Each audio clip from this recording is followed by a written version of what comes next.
Case and counter case ఎలా hearing జరగాలి, ఎక్కడ ట్రయల్ జరగాలి, అందులో మళ్ళీ ట్రయల్ సెషన్స్ కోర్ట్ ఎక్స్క్లూజివ్గా చేయదగిన కేసు అయితే ఒక కేసు, అదర్ కేస్ అంటే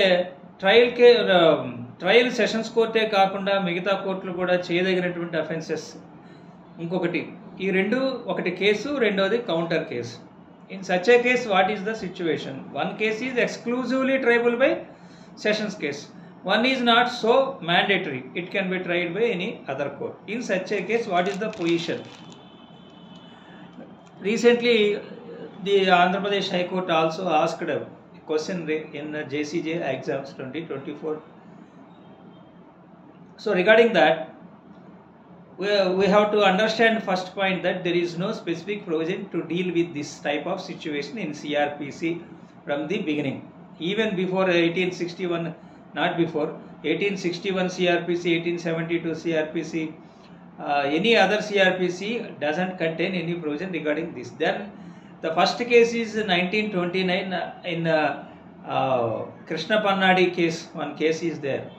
There Madras High Court expressed the displeasure for not having any special provision regarding this. So ఒక ప్రొవిజన్, ఒక ట్రయల్ కేసు, కౌంటర్ కేసు, కొన్ని రాష్ట్రాల్లో వీటిని క్రాస్ కేసెస్ అని కూడా అంటం జరుగుతుంది. సో ఇప్పుడు ఏంటంటే ఇష్యూ, రెండు కేసుల్ని కూడా ఒకే చోట జరపాలనేది సుప్రీంకోర్టు ఒక జడ్జిమెంట్లో Nadilal versus state of UP 2001 I think జడ్జిమెంట్లో దీన్ని డిసైడ్ చేయటం జరిగింది. Sorry, not 2001, it is 1990. It is 1990 judgment, Nadilal versus state of UP. ఇందులో ఏంటంటే విషయం, ఈవెన్ 1973 సిఆర్పిసి కూడా ఏమీ చేయలేదు కాబట్టి, అంటే ఒక ప్రొవిజన్ దీనికోసం ప్రత్యేకించి ఏర్పాటు చేయలేదు కాబట్టి they framed certain guide lines. ఒకటి ఏంటంటే both cases should be tried by single court. That means same judge, not single court, same judge. Same judge should try both the cases. That is first one. Should hear one case after another, one case after the other, another. That is second principle. Third principle is that evidence should heard first, and then judge should go to hear the arguments. It is common for in everything. He should reserve the judgment in that case. That means in first case, after recording evidence, after hearing arguments, it should be reserved. Then come to second case, in the same process, recording the evidence, hear the arguments, and then should reserve the same. Two separate judgments have to be pronounced, one after another, in the same day. But he should not refer the evidence of another case in one case. He should not refer the evidence of other case into present case. So he should not club the evidence of both cases. These are the principles. He cannot be looked into evidence of other case while deciding one case. So ఇప్పుడు ఏంటంటే question ఏంటంటే, ఒకే judge వినాలి, ముందు వేరువేరుగా జడ్జిమెంట్లు ఇవ్వాలి, ఒక case తర్వాత ఒక కేసు వినాలి, ఒక కేసులో ఎవిడెన్స్ రికార్డు చేసుకుని ఆర్గ్యుమెంట్స్ అయిన తర్వాత రిజర్వ్ చేసుకుని, మళ్ళీ ఇంకో కేసులో ఎవిడెన్స్ రికార్డ్ చేసుకుని ఆర్గ్యుమెంట్స్ రిజర్వ్ చేసుకుని, ఒకే రోజు రెండు జడ్జిమెంట్లు ప్రొనౌన్స్ చేసి ఒకదాని తర్వాత ఒకటి ఇలా ఉన్నప్పుడు వేరువేరు జడ్జిలు వింటే ఏంటి, తప్పేంటి అనేది కూడా ఒక క్వశ్చన్ ఉన్నది. సో అది అలా ఉన్నది only for question. But the thing is, this is settled law, this is law of the land at present. It is helm of the affairs now. So it is being followed by in all other including latest judgment. Even Andhra Pradesh High Court also Gomukha Paidi Talli ఏప్రిల్లో వచ్చినటువంటి ఈ కేసులో కూడా ఇది follow అవటం జరిగింది.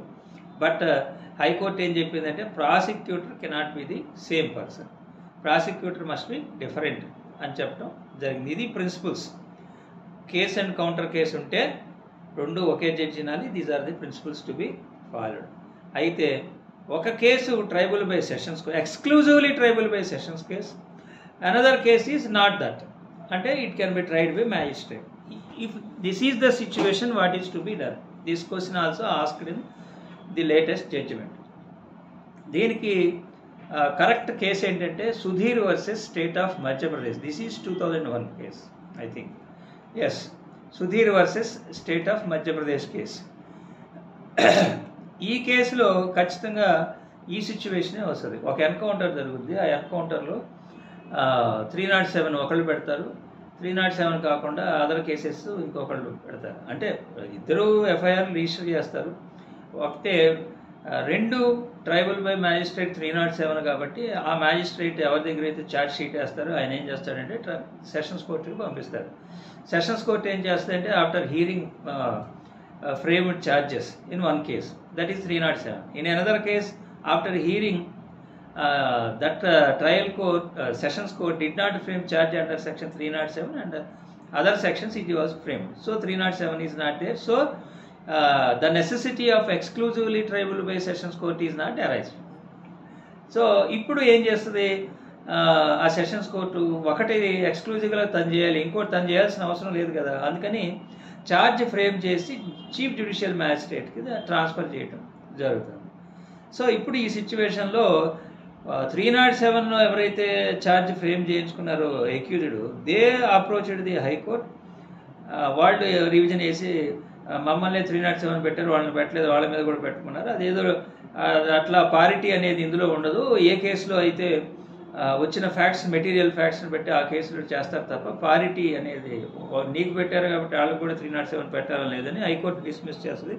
So anyway state కూడా appeal చేస్తుంది. ఇప్పుడు చివరికి అల్టిమేట్గా జరిగింది ఏంటంటే ఈ సెషన్స్ కోర్టు అలా ట్రాన్స్ఫర్ చేసిన దాని మీద, ఈ హైకోర్టు ఇచ్చిన ఆర్డర్ మీద పారిటీ లేదని ఆర్డర్ ఇచ్చిన మీద వాళ్ళు సుప్రీంకోర్టుకు వస్తారు. అప్పుడు సుప్రీంకోర్టు ఇదంతా విన్న తర్వాత ఇప్పుడు సెషన్స్ కోర్టు చేసింది తప్పు అని చెప్తుంది. సెషన్స్ కోర్టు ఏం చేసింది? తనకి వచ్చినటువంటి ఎక్స్క్లూజివ్ ట్రైబల్ బై కేసు అనేది తన దగ్గర ఉంచుకుని అదర్ కేసుని పంపించింది. అలా పంపించాల్సిన అవసరం లేదు. ఎందుకంటే సెక్షన్ 228, సెక్షన్ 227, అట్లాగే సెక్షన్ 26 వీటన్నిటినీ కనుక మనం చూసినట్లయితే మనకు అర్థమయ్యేది ఏంటంటే ఇప్పుడు suppose what you call sessions కోర్టుకి ఆప్షన్ ఉన్నది. ఏమున్నది? ఛార్జెస్ ఫ్రేమ్ చేసిన తర్వాత దానికి కనుక ఎక్స్క్లూజివ్గా ట్రయల్ చేయకపోతే దాన్ని జ్యుడిషియల్ మ్యాజిస్ట్రేట్కి పంపించవచ్చు అని 228, 227 ఉన్నది. సో అలాంటప్పుడు తన డ్యూటీని అది చేసింది. కానీ ఇక్కడ ఏంటంటే మనం అర్థం చేసుకోవాల్సిన కేసు పాయింట్ 26 ప్రకారం సిఆర్పిసిలో ఏముంటుంది? సెషన్స్ కోర్టు ఏ కేసు అయినా any offence it can be tried. So it has all powers to try all cases. So ఇప్పుడు మరి ఇలాంటి కేసు అండ్ కౌంటర్ కేసు వచ్చినప్పుడు ఏంటి పరిస్థితి అంటే, ఇక్కడ 228లో ఉన్న రెండు పాయింట్లు ఏంటంటే, ఒక చోట మే ఉంటుంది, ఒక చోట షల్ ఉంటుంది. అంటే ఏంటి may shall? Triable exclusive by not exclusively triable by court of session అని ఉన్నప్పుడు అట్ ది సేమ్ టైం అది ఉన్నది కాబట్టి it is not mandatory on the sessions court to send it to transfer the same to magistrate. అంటే మీరు వినాల్సిన అవసరం లేదు అని ఉంది, అంత మాత్రాన మీరు పంపించేయాల్సిందే. You have to transfer the same to this magistrate అనేదేమి మ్యాండేటరీ కాదు అని చెప్పి 228(1) ఇంటర్ప్రిటేట్ చేయటం జరిగింది దీంట్లో, ఈ Sudhir versus state of MP కేసులో. కాబట్టి ఇక్కడ ఒకటి మీరు వింటున్నారు కాబట్టి రెండు ఒకే ఇన్సిడెంట్లో నుంచి వచ్చినటువంటి కేసులు కాబట్టి you ought not to have transferred the other case which is not exclusively tribal by sessions case. So you have to heard that matter also and you decide, because in Nadi versus Nadilal versus state of UP lo both cases should be tried by one judge అని చెప్పారు కాబట్టి ఆ ప్రిన్సిపల్స్ని follow అవుతూ మీరే వినాలని చెప్పి ఈ కేసుని సెషన్స్ కోర్టుకి ట్రై చేయటం మళ్ళీ పంపించడం జరిగింది. ఇక్కడ 323ని బేస్ చేసుకుని even chief judicial magistrate also can forward the same to the magistrate of first class also can forward it to the sessions court. అంటే కమిటల్ చేసేటప్పుడు ఎక్స్క్లూజివ్లీ ట్రైబల్ బై అది ఆయన చేసిన ఇలాంటి కేసుల్లో 323ని బేస్ చేసుకుని నాట్ ఎక్స్క్లూజివ్లీ ట్రైబల్ బై కేసును కూడా సెషన్స్ కోర్టుకి ట్రై చేయొచ్చు. ఈవెన్ మ్యాజిస్ట్రేట్కి కూడా పవర్ ఉన్నదని చెప్పి ఈ కేసులో చెప్పడం జరిగింది.